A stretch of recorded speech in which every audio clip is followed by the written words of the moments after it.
Tim from YourSixTech. Today in this video, I'm going to show you how to share your games you've downloaded with other accounts on your Xbox very easily.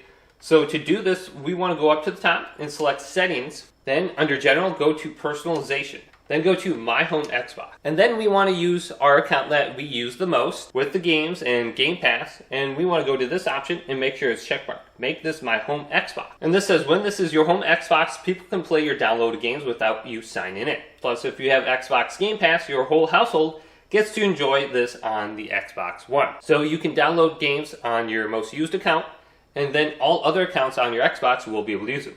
Now you can only do this 5 times a year, and it'll tell you how many switches you have left. So now what I want to do after setting this as my home Xbox is to go to My Games and Apps and locate the game and then download it. So I'm going to go to my full library and then download a game to my Xbox. So anything I download or that I already have installed to my account should be able to be shared to all other accounts. So I can download Hitman, Final Station, etc. And if I have an account without Game Pass, they can easily use any of my games. So hopefully this video did indeed help you out. If it did, leave it a big thumbs up. And subscribe to my channel down below for more technical videos coming up next on YourSixTech.